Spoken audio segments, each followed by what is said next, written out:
Olá, estamos de volta. Hoje é o 9º dia do projeto 10 dias de oração, 10 horas de jejum. Estamos na reta final. Hoje é dia de intensificarmos as nossas orações em prol dos nossos amados, queridos familiares. Hoje, na nossa jornada, falamos um pouquinho sobre a fonte do poder da família. E o verso que inicia aqui é lindo. Ele diz assim: se o meu povo, que se chama pelo meu nome, se humilhar, orar, me buscar e se converter dos seus maus caminhos, eu ouvirei dos céus, perdoarei os seus pecados e sararei a sua terra. Aleluia. Esse é o desejo do coração do Pai. Deseja que nós nos aproximemos cada vez mais dele, com um coração contrito, com um coração quebrantado e ansioso por sentir a sua presença e ouvir a sua voz. Deus deseja sarar a nossa terra. E nós vamos começar a mensagem de hoje fazendo o que nós fizemos todos os dias, intercedendo pela vida da nossa família, suplicando ao Senhor que abençoe, que liberte, que transforme os nossos amados. O nosso motivo de oração de hoje é para que o Espírito Santo seja derramado sobre você e sobre a sua família. E eu te convido neste momento a se unir comigo através da oração. Vamos clamar ao nosso Pai de amor. Se você pode, você se coloca de joelhos para que assim possamos formar uma corrente de oração.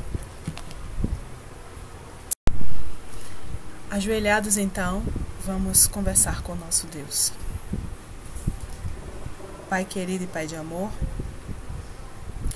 em posição de reverência e de humilhação diante da Tua presença, nos colocamos de joelhos para interceder pelo derramamento do Teu Santo Espírito na nossa vida e na vida dos nossos familiares.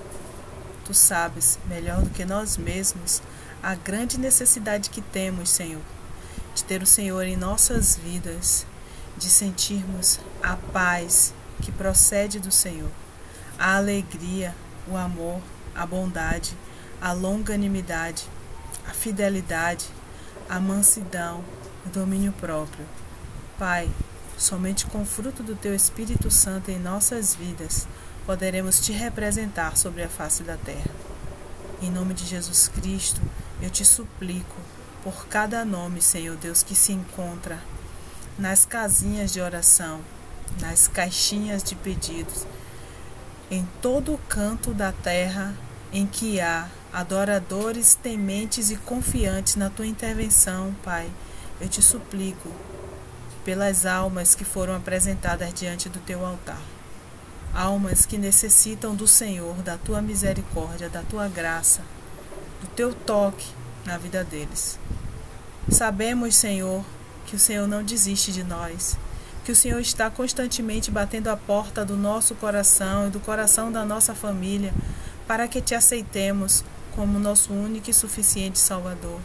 Mas muitas vezes temos enchido tanto a nossa mente e o nosso coração com as coisas deste mundo que não estamos conseguindo ouvir a Tua voz falando conosco.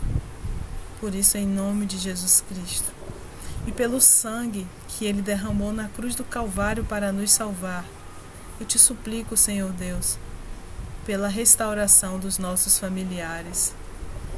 De joelhos, Senhor Deus, ao pó e unidos num só propósito pela nossa família, nós Te suplicamos, confiados na promessa que se encontra em Mateus 18:18, que tudo o que está ligado na terra está ligado no céu. Neste momento, nós entregamos em Tuas mãos a vida da nossa família, para que o Senhor restaure, para que o Senhor reconstrua o que o inimigo tentou destruir. E todos os males, todos os ardis do inimigo possam se transformar em bênçãos para a nossa vida e para a vida da nossa família. Eu te suplico, Senhor Deus, pelo nome de Jesus, que é o Todo-Poderoso, que o Senhor desfaça toda e qualquer maldição proferida, toda e qualquer maldição hereditária. Eu te suplico em nome de Jesus Cristo que o Senhor desfaça todo e qualquer trabalho de macumbaria, feitiçaria ou coisas que procedem do inimigo das nossas almas. Que o Senhor lance por terra pelo poder que há no sangue de Jesus. E nós te pedimos porque confiamos no teu poder. Assim como o Senhor operou milagres e maravilhas no passado, neste dia, nós cremos que o Senhor também operará milagres e maravilhas em nossa vida e na vida da nossa família. Toma-nos em tuas mãos. Esse é o nosso pedido e a nossa oração, em nome de Jesus. Amém. Então hoje, nós vamos meditar um pouquinho em mais uma família. Durante esta jornada, falamos sobre algumas famílias da Bíblia. Começamos pela primeira família, de Adão e Eva, e seguimos pelos seus descendentes. Falamos sobre Sete, sobre Noé, a família de Noé. Falamos sobre Abraão, Isaac, Jacó. E hoje nós vamos falar sobre uma família moderna. A sua família é moderna? Vamos ver então se o retrato que nós vamos ler agora se enquadra conosco e com a nossa família. Neste momento eu te convido a abrir a sua Bíblia na Palavra de Deus. Deus deseja falar ao seu coração. E quando você abre a palavra dele, pedindo que ele fale contigo, ele fala. Pai, pedimos que a tua voz seja ouvida e compreendida na vida de cada um dos teus adoradores neste momento. Queremos ouvir o Senhor falar ao nosso coração. E sabemos que isto é um grande privilégio. Desde já te agradecemos em nome de Jesus. Abram as suas Bíblias no livro de Apocalipse. Claro, tinha que ser Apocalipse. Para falar sobre o retrato da família moderna, precisamos ir para Apocalipse. Apocalipse, no capítulo 3. Começando pelo capítulo 2, nós vemos o retrato de algumas famílias que viveram em outras gerações. Talvez nós possamos ver características da família atual em todas as cartas que foram registradas aqui às igrejas daquela época. E hoje eu gostaria de te convidar a meditar junto comigo na carta que fala à igreja em Laodiceia. Será que Laodiceia representa a sua família? Será que Laodiceia representa a sua vida? Nós hoje vamos dar um passeio por esta igreja, por esta carta, que fala justamente sobre as características desta igreja, ou seja, desta família. Já que estamos falando de família, se enquadra perfeitamente também. Vamos ver por quê? No versículo 14 em diante, diz assim: Ao anjo da igreja em Laodiceia escreve: Estas coisas diz o Amém, a testemunha fiel e verdadeira, o princípio da criação de Deus. Conheço as tuas obras, que nem és frio nem quente. Quem dera fosses frio ou quente.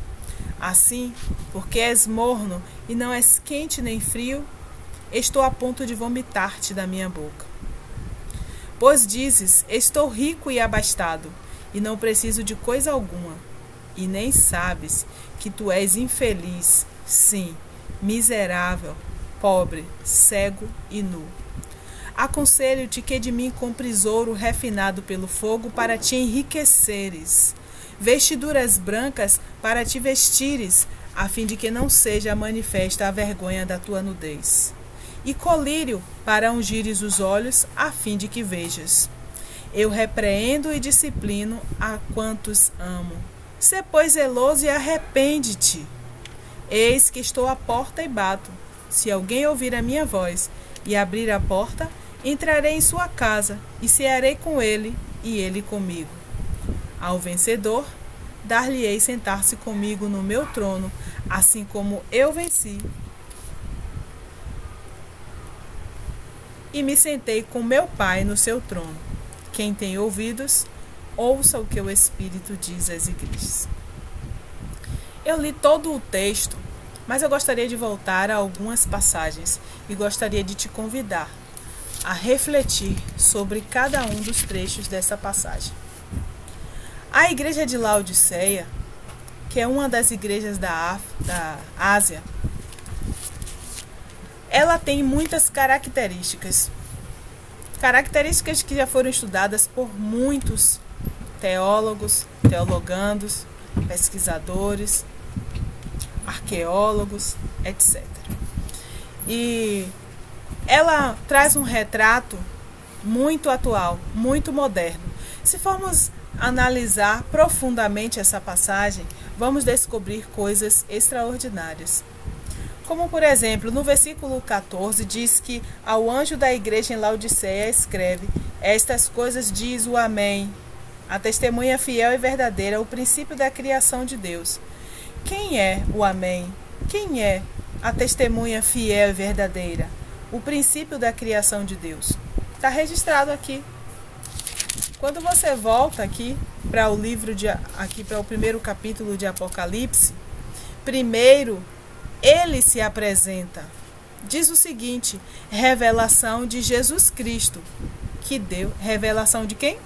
Revelação de Jesus Cristo, que Deus deu para mostrar aos seus servos as coisas que em breve devem acontecer, e que ele, enviando por intermédio do seu anjo, notificou ao seu servo João, o qual atestou a palavra de Deus e o testemunho de Jesus Cristo, quanto a tudo o que viu.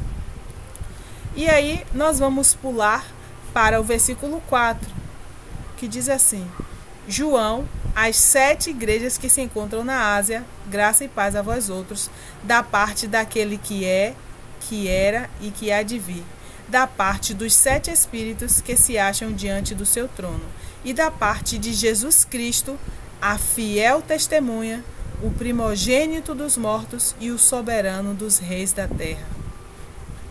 Então, está apresentado. Jesus Cristo é o Amém, a testemunha fiel e verdadeira, o princípio da criação de Deus, fazendo referência ao ato criador de Jesus Cristo na fundação do mundo. No versículo 15, o próprio Jesus é quem está dizendo: para mim e para você, diretamente. Ele está falando contigo neste momento. Pare, reflita, ouça Jesus falando ao seu coração. Conheço as tuas obras. Ele conhece as nossas obras. Que não és frio nem quente.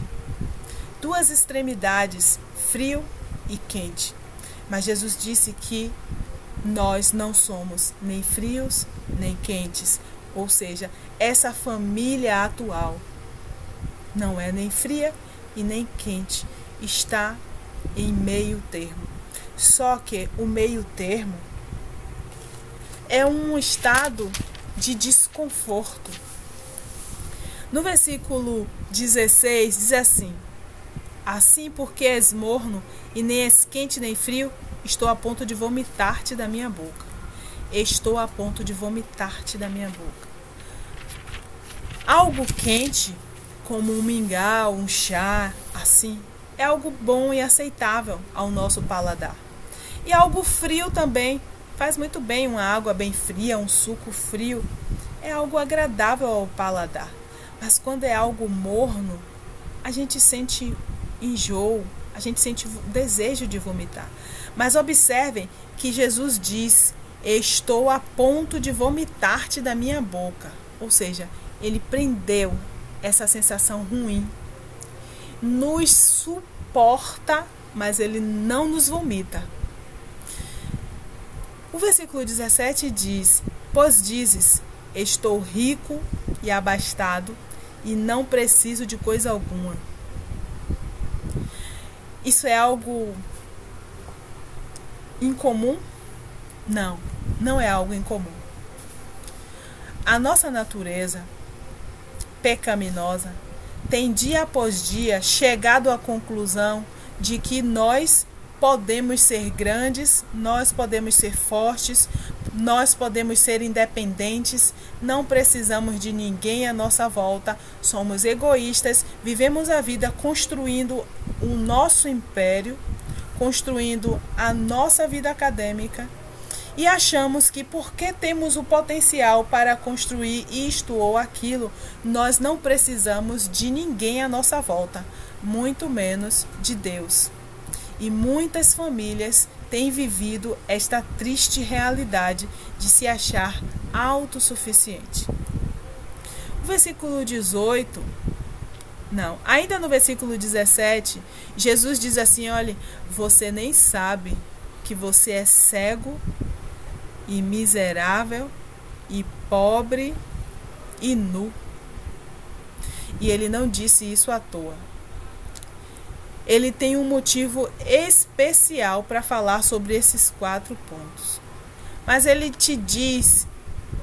me diz o estado em que eu me encontro agora, mas não simplesmente para me criticar, para me condenar, para dizer você não presta, você é mau. Não é para isso, é porque ele deseja restaurar a nossa vida. Ele deseja nos tirar do poço de perdição, do tremedal de lama. Ele deseja nos enriquecer com os seus princípios, com seus valores. Ele deseja tirar as escamas dos nossos olhos para que possamos enxergar as coisas que estão acontecendo espiritualmente ao nosso redor. E ele deseja também nos vestir, tirar a vergonha da nossa nudez, nos vestindo com o seu manto de justiça. O versículo 18, ele diz o seguinte: aconselho-te. A gente só aconselha as pessoas que a gente ama. Aconselho-te que de mim, que dele, que de Jesus Cristo, você compre ouro refinado pelo fogo para te enriqueceres, vestiduras brancas para te vestires, a fim de que não seja manifesta a vergonha da tua nudez, e colírio para ungires os olhos, a fim de que vejas. Esse versículo aqui, ele retrata um passado, e ele retrata também uma realidade que o povo de Laodiceia vivia. Aconselho-te que de mim compres ouro refinado pelo fogo. Aquela região era uma região muito rica. Possuía muito ouro naquela região. Mas, embora aquela região tivesse muito ouro, aquelas pessoas eram miseráveis, eram arrogantes. Elas não queriam receber ajuda de outros povos porque elas se achavam ricas demais para serem humilhadas recebendo ajuda de alguém. Houve um momento em que aquela região foi completamente destruída, foi devastada, e os povos da vizinhança tentou ajudar os laodiceanos, mas eles eram tão arrogantes, se achavam tão ricos, que se recusaram a receber a ajuda das nações vizinhas. Embora tivesse muita riqueza, a riqueza da humildade, eles tinham uma grande necessidade. Jesus ainda aconselha também que aquelas pessoas tivessem vestiduras brancas para se vestirem. Por quê? O povo de Laodiceia era considerado como um povo bem desenvolvido. E eles tinham um comércio, uma indústria na área de vestes que era top de linha, sabe? Era como se fossem as melhores roupas da época eram encontradas lá na região de Laodiceia. Hoje em dia, quando as pessoas querem comprar uma roupa cara, elas vão para onde hoje em dia? Vão para outros países, né? Viajam, compram em grifes. Há alguns lugares que são muito conhecidos pelas belas como é que eu posso dizer? Material de excelente qualidade. Às vezes não é nem pelo material que tem excelente qualidade apenas, mas pelo nome que recebe. Existem grifes aí fabulosas. Eu é que não conheço nenhuma porque eu não uso grife. Mas eu sei que há muitas grifes por aí. E as roupas produzidas pelos laodiceanos eram essas roupas top de linha. Mas mesmo eles tendo toda essa riqueza, esse tecido maravilhoso na época, o melhor daquela época, eles eram miseráveis porque tinham um orgulho que os impedia de enxergar a sua triste realidade. Colírio para ungires os teus olhos. Lá naquela época em que a carta foi escrita, já havia registros de estudos científicos naquela região. Eles já produziam colírio para problema de visão. Olha, na época de Laodiceia, em que esta carta foi escrita, já havia registros científicos, pesquisas com colírio e tudo mais naquela região.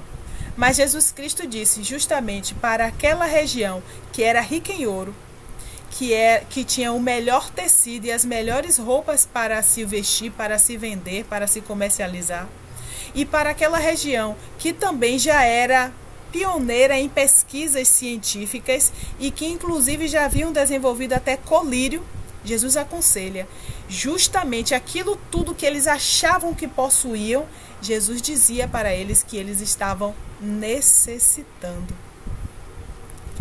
Jesus Cristo continua dizendo no versículo 19: eu repreendo e disciplino a quantos amo. Se alguém não nos ama, ela não vai chamar nossa atenção, nos repreender por algo de errado que nós estamos fazendo. Mas ele repreende e ele disciplina justamente por nos amar. Sê, pois, zeloso e arrepende-te. Sê, pois, zeloso e arrepende-te. Para chegarmos ao arrependimento, primeiro precisamos conhecer a vontade de Jesus para a nossa vida. Conhecendo a vontade de Jesus para a nossa vida, vamos conseguir enxergar os erros que temos cometido diante da face de Jesus, para que assim possamos nos arrepender. Jesus me convida e te convida ao arrependimento neste dia. Eis que estou à porta e bato. Se alguém ouvir a minha voz e abrir a porta, entrarei em sua casa e cearei com ele e ele comigo. Olha outro trecho maravilhoso.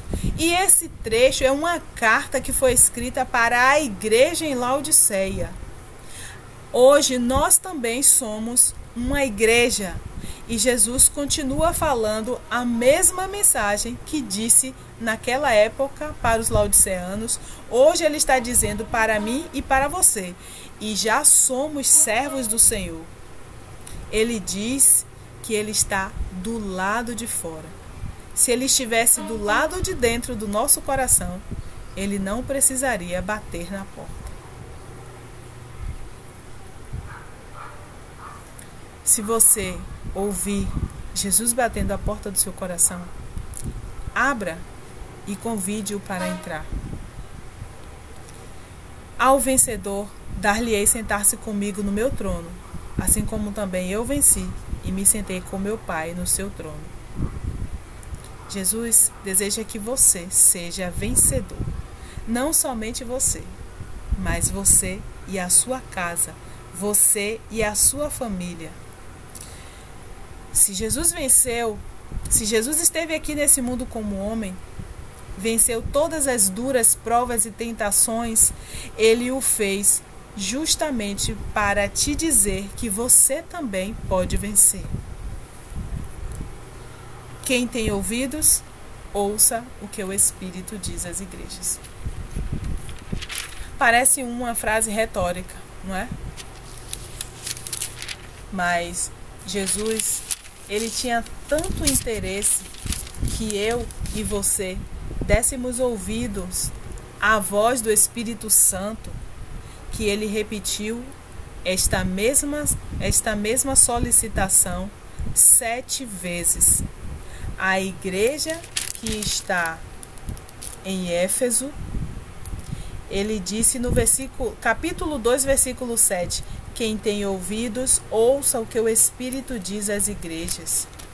Ele disse a mesma sentença à igreja de Esmirna, que se encontra no capítulo 2, versículo 11.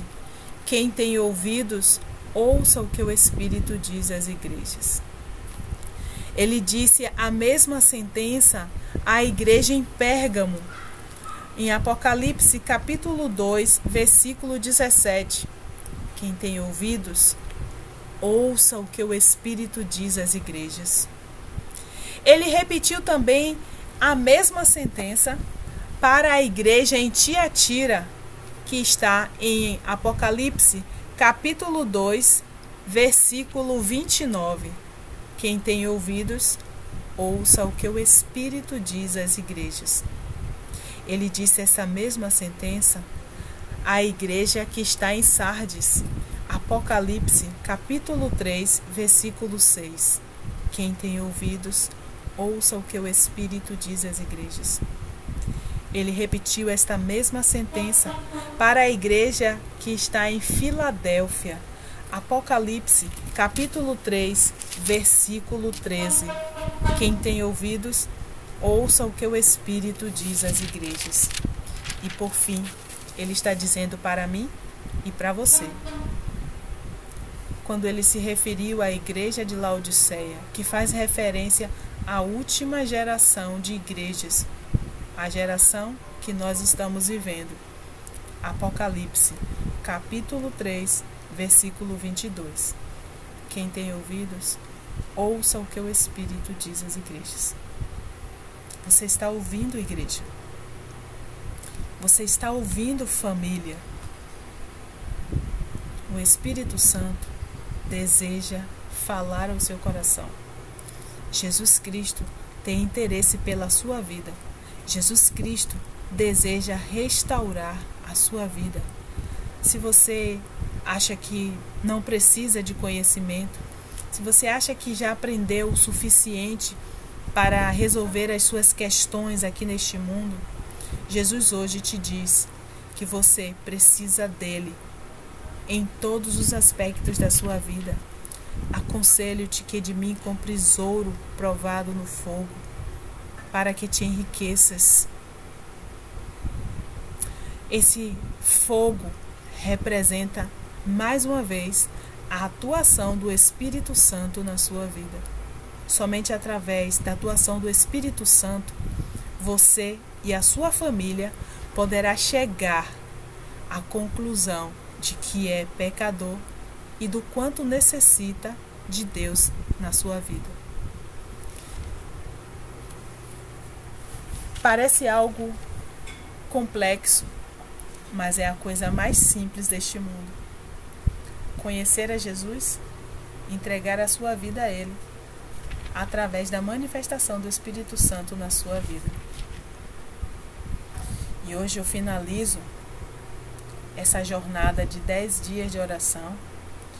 Hoje é o 9º dia e eu finalizo hoje dizendo para vocês que grandes maravilhas Deus realizou na minha vida e na vida da minha família. Houve época na minha vida em que a perturbação dentro da minha casa era tão grande que se eu estivesse num andar da casa e ouvisse um ruído no andar de baixo ou no andar de cima, eu saía desesperada para ver o que estava acontecendo, achava que era uma confusão. Houve época em que eu não dormia bem, e se eu estivesse dormindo e ouvisse um barulho, eu acordava desesperada, achando que estava acontecendo uma tragédia na minha família. Muitas noites da nossa vida, nós dormíamos sob ameaça de que seríamos assassinados e depois o nosso pai, que iria cometer o próprio assassinato, iria tirar a vida dele. Muitas vezes nós dormíamos sob a ameaça de que ele iria pagar um molequinho qualquer para matar a minha mãe no caminho do trabalho, voltando do trabalho. E nós não tínhamos paz, nós não tínhamos sossego. Dentro de casa, nós recebíamos xingamentos dos piores. Xingamentos de pessoas que vivem uma vida da pior forma possível. Mulheres da vida. E as características que as mulheres da vida têm, nós recebíamos como se nós fôssemos iguais a elas ou piores. E tudo isso foi nos marcando, nos manchando completamente. De maneira que nós chorávamos, nós sofríamos. E a consequência desses maus tratos emocionais, às vezes físicos, muito pouco físico, eram mais agressões verbais conosco, filhos, né? E recebíamos maldições de que nós seríamos, não vou usar os termos aqui que nós recebíamos, porque eu acho que não convém, é tão pesado que eu não gosto nem de citar, mas o nosso pai dizia que nós seríamos as piores mulheres da face da terra. E aos meus irmãos ele dizia que eles seriam os piores homens da face da terra, que iriam se misturar com pessoas que não prestam. Recebíamos maldições de que quando nós estivéssemos casados com nossos esposos ou esposas, quando se referiam aos meus irmãos, nós seríamos traidoras, adúlteras e também seríamos traídas, para que pudéssemos pagar, porque a gente vivia acobertando o erro da minha mãe. Essa era a fala do meu pai. Em relação à minha mãe, que só teve um homem na vida, que foi ele, e desde os 12 anos de idade. Isso tudo nos fazia sofrer muito e chorar. Eu particularmente sofria muito, chorava muito, e eu orava ao Senhor, pedia que o Senhor transformasse a vida do meu pai, para que nós tivéssemos paz, para que nós tivéssemos união, para que nós tivéssemos amor, que recebêssemos abraços, beijos, palavras de carinho, palavras de incentivo. Essa era a minha oração, mas eu não acreditava que aquilo seria possível. Mas eu orava e intercedia a Deus por isso. Um dos meus irmãos, o caçula, ele gostava de participar de cerimônias de candomblé e tinha um desejo também de formar aliança lá no candomblé. E muitas vezes ele ficou possesso de demônios. E nós, que já éramos cristãs, ficávamos humilhadas, porque as pessoas olhavam: oxe, não é cristã? Por que o filho está assim, endemoniado, possesso, andando pelo meio da rua, tomando vinho 24 horas no ar, de forma desprezível, se misturando com o homossexualismo, dentre outras coisas que faziam com que a nossa imagem de cristãos ficasse lá embaixo. Ora tanto, fala tanto de Jesus para os outros e a sua casa está nesse estado. E muitas vezes nós passávamos por este sofrimento. E eu orei muito, orei pelo meu irmão. Muitas vezes brigávamos porque ele fumava e me acordava de madrugada sufocada com o odor do cigarro e discutíamos. Foram alguns momentos muito ruins e eu não podia fazê-lo mudar. Eu não tinha o poder de colocar na cabeça dele que ele precisava sair daquela vida, que ele precisava de uma vida melhor. E eu simplesmente orava e orava. E orei um dia, orei 2 dias, orei 1 semana, orei 10 dias, orei 10 meses, orei 10 anos. E o tempo foi passando e eu continuava intercedendo, não somente por ele, mas por toda a minha família. E depois de 16 anos, Deus conseguiu um espaço na vida dele. E talvez eu possa dizer que não foi da pior forma possível, porque Deus é misericordioso e Ele ouve as nossas petições. Mas 2 acontecimentos marcaram fortemente a vida dele. O primeiro é que ele foi perseguido e baleado por alguém que também era de candomblé e de alguma forma adquiriu um ódio dele e pegou ele numa emboscada e ele recebeu 2 tiros e quase morre. Ele não morreu, porque nós estávamos orando pela vida dele durante todos esses anos. Deus concedeu a ele uma oportunidade e ele saiu daquela situação e continuou na mesma vida. E nós continuamos com a mesma vida de oração. O certo é que, quando já faziam 16 anos que estávamos intercedendo pela vida dele, ele envolvido com candomblé, com homossexualismo, e passava dias e mais dias fora de casa, ninguém sabia onde ele andava. De repente aconteceu algo terrível. Uma das suas amigas, que andava com ele, da noite para o dia, adoeceu. E dentro de 3 a 4 dias estava vegetando em cima da cama. E ele ficou sabendo que aquilo havia acontecido porque o nome dela estava na lista da morte. Antes dela, já havia morrido de forma inesperada mais umas outras pessoas. E agora havia chegado a vez dela.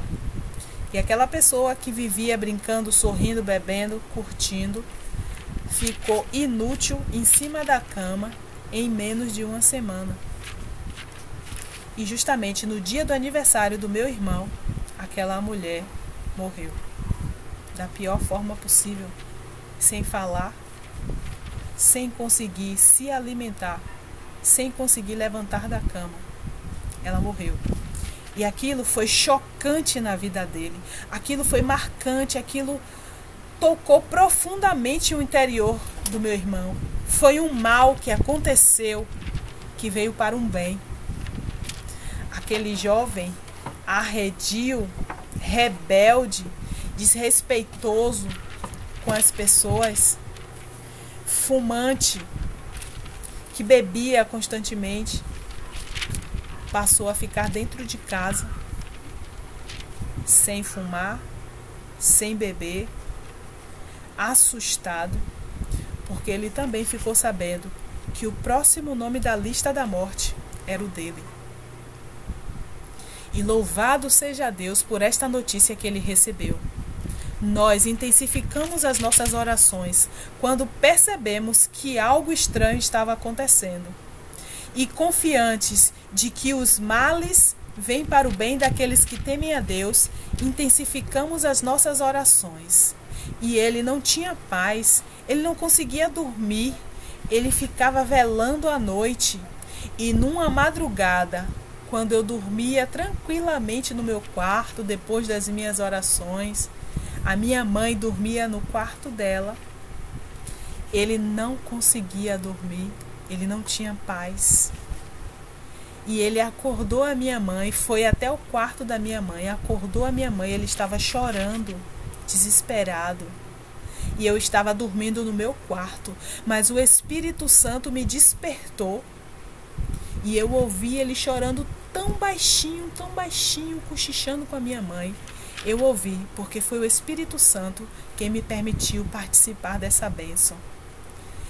E ele queria que tudo aquilo passasse da vida dele. Ele queria ter paz.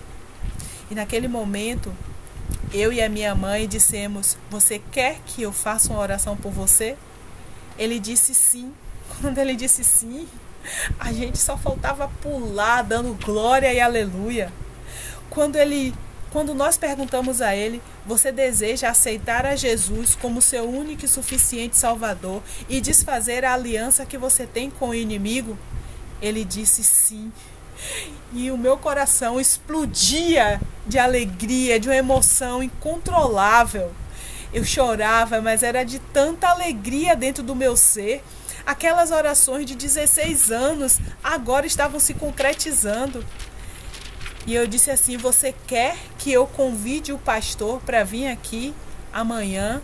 Você quer tomar estudo bíblico? Ele disse sim. Só Deus pode fazer o impossível acontecer. Nós oramos. A minha mãe pediu que ele repetisse tudo que ela falava, desfazendo toda a aliança que ele havia feito com Satanás. E depois pediu que ele repetisse uma nova aliança agora com Jesus Cristo. Ele repetiu, nós oramos e depois nós fomos dormir. Na manhã seguinte, eu liguei para o pastor. O pastor veio no mesmo dia na nossa casa, conversou com ele. Ele aceitou a visita do pastor, conversou com o pastor ofereceu estudos bíblicos, ele recebeu estudos bíblicos com o primeiro ancião da igreja de Baixa do Petróleo na época, o irmão Josias, e ele aceitou a Jesus Cristo. E ele aceitou ser batizado para a honra e glória do Senhor. Um jovem que vivia dentro de um terreiro de candomblé, que vivia possesso, endemoniado pelas nossas ruas, falando na voz dos demônios, falando para as pessoas, fazendo baixaria. Aquele jovem aceitou o batismo. E vocês acham que foi fácil? Não foi. O inimigo se levantou furioso.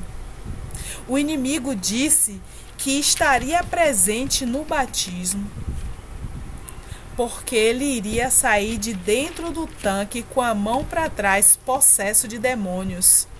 E nós ficamos sabendo disso e oramos, apresentamos a Deus a vida do nosso irmão, para que aqueles demônios não se manifestassem na vida dele nunca mais. Nós fomos para a igreja com esta convicção, com o coração cheio de fé, de que Satanás não iria triunfar na vida de nosso irmão. E quando chegamos na igreja, a igreja de Baixa do Petróleo estava assim, ó, os convidados dele. E sabe quem era a maioria? Aqueles amigos do terreiro de candomblé. Eles foram para ver o meu irmão sair possesso de dentro do tanque sem ser batizado.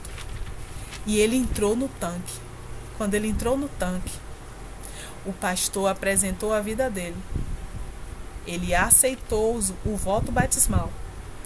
E ele foi batizado em nome do Pai, do Filho e do Espírito Santo. E saiu uma nova criatura para a honra e glória do Senhor. E isso não foi apenas a única bênção que nós recebemos. O meu pai, que vivia nos torturando emocionalmente, depois que ele aceitou a Jesus, passou a aceitar os convites para visitar a nossa igreja. Pense na alegria do primeiro dia que eu fui à igreja com o meu pai. Foi maravilhoso. Alegria que não contém dentro do nosso ser. Um homem beberrão, esculhambador, desrespeitoso, agressivo com a minha mãe. E ele aceitou visitar a igreja. Ao visitar a igreja, lhe ofereceram estudos bíblicos. Ele aceitou estudos bíblicos. E depois de alguns meses estudando a palavra, ele aceitou o batismo e foi batizado junto com a minha avó. Para a honra e glória do Senhor. Hoje, a minha mãe, que passou 22 anos na Igreja Assembleia de Deus, mas que neste período já havia chegado à convicção de que o sábado faz parte dos 10 mandamentos e deve ser observado, de que a nossa alimentação deve estar de acordo com o que Deus instituiu em Levítico 11, a minha mãe aceitou também, através da profissão de fé, se tornar membro da Igreja Adventista do Sétimo Dia. E hoje, para a honra e glória do Senhor, a minha família está na presença do Senhor. Ainda faltam alguns, não foram todos, mas eu não desisti. Continuo orando e intercedendo. Hoje, eu tenho 27 anos na Igreja Adventista do Sétimo Dia, passando por altos e baixos, mas sempre perseverando na presença do Senhor. E hoje eu te convido a se juntar comigo nesta corrente de oração. Interceda pela sua família. Você quer ver o milagre de Deus acontecer na sua vida e na vida da sua família? Não confie em você, não confie no seu poder, não confie nas suas orações. Confie que esse é o plano de Deus para a sua vida e a vida de sua família. Você quer orar comigo neste momento pelos seus? Então vamos conversar com o Papai do Céu. Querido Deus, nós reconhecemos que somos pobres, cegos, nus, miseráveis pecadores. Mas nós também reconhecemos que o Senhor é o Todo-Poderoso, que o Senhor é um Deus de amor, de misericórdia e que não desiste de nós. O Senhor opera milagres e maravilhas e o Senhor é especialista em causas impossíveis. Eu louvo e agradeço ao Senhor, porque a minha família está na tua presença. Agradeço ao Senhor, porque o meu pai já morreu, mas morreu na tua presença. Eu louvo ao Senhor pela vida da minha mãe, pela vida do meu irmão caçula, pela vida da minha irmã do meio e a sua família. Louvo ao Senhor pela vida do meu irmão do meio, que está com a sua família também na tua presença. E te suplico que o Senhor complete a bênção de ver a minha irmã mais velha e o meu irmão mais velho na tua presença, junto com a sua família. Do mesmo jeito que eu te intercedo pela minha família, neste momento eu te apresento a família de todas as pessoas que se unem comigo agora através da oração. Pai, eu sei que esse é o teu plano. Portanto, eu apresento ao Senhor, confiante de que o Senhor já ouviu o nosso pedido, de que o Senhor atenderá a nossa solicitação. É claro, nós sabemos que o Senhor nos concede o livre-arbítrio. O Senhor não vai invadir a vida dos nossos familiares. O Senhor não vai obrigar os nossos familiares a te aceitarem. Mas o Senhor tem interesse em trazê-los para perto de ti. E nós entregamos diante do teu altar a nossa família, confiadas na tua intervenção. E em nome de Jesus, o Todo-Poderoso, o Criador, o Amém, a testemunha fiel e verdadeira, o princípio da criação de Deus. Aleluia, Senhor. Louvado, exaltado e engrandecido é o teu nome. Muito obrigado por estes 9 dias de oração, esses 9 dias que apresentamos a nossa família diante do teu altar. E queremos, Senhor Deus, sentir a alegria de ver os teus milagres operando na nossa família. É o nosso desejo e a nossa oração neste momento, em nome de Jesus. Amém. E graças a ti, Senhor.